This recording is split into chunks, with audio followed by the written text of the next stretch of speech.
Ouais, l'association des rencontres méditerranéennes d'Albert Camus existe depuis 1983.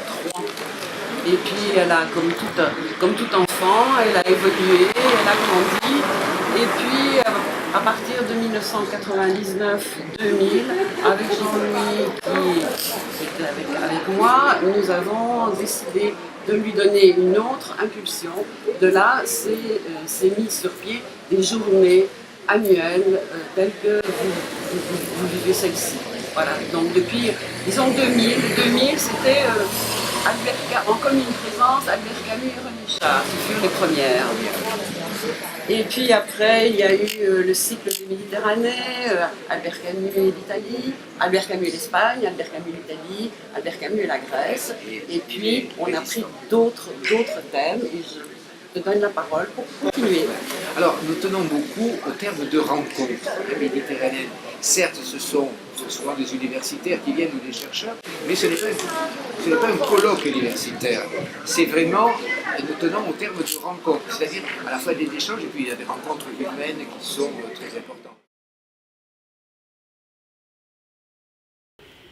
Alors, Camus avait, dès le départ, projeté son œuvre en termes de cycle autour de notions philosophiques. Il ne faut pas oublier qu'il est philosophe, pour explorer à fond, d'abord, la notion de l'absurde, dans un essai philosophique, mais aussi une notion philosophique, pour lui, ça doit s'incarner dans des situations précises.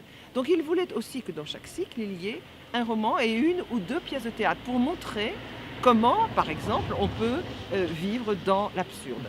Mais il avait prévu le schéma philosophique comme un parcours, l'absurde et la révolte. Ensuite, donc, il a écrit, même chose, un essai philosophique autour de la révolte, mais créé aussi un roman, une pièce de théâtre, le roman c'est La Peste, pour montrer des hommes en train de se révolter et d'inventer une communauté. Alors à l'issue de tout cela, on était, disons, dans le début des années 50, il s'est demandé ce qu'il allait faire, est-ce qu'il allait faire de la création libre, et puis il a eu l'idée de ce qu'il a appelé le cycle de l'amour, mais aussi le cycle de la mesure, c'est-à-dire le contraire de la démesure. Et ce cycle de l'amour, que j'appelle aussi cycle de la mesure, il le met sous le signe de Némésis, la déesse grecque qui punit ceux qui sont dans la démesure. Alors la mesure chez lui, ce n'est pas le juste milieu, c'est le fait de donner des limites, d'équilibrer les contraires, et pas de choisir dans les contraires, mais de les équilibrer, et c'est fondamental dans sa pensée. Alors ce cycle de l'amour ou de la mesure, qu'est-ce qu'il aurait été? On ne le sait pas, puisqu'il est complètement inachevé, mais ce dont on peut être quasiment sûr, c'est que le premier homme, son roman d'inspiration autobiographique, en aurait été le roman. Et il avait en projet une pièce de théâtre qui est fascinante, dont on a des échos dans ses carnets, parce que tout cela, on le suit dans ses carnets, c'est le laboratoire de son œuvre. Une pièce qui se serait appelée Don Faust, c'est-à-dire la contraction de Don Juan et de Faust.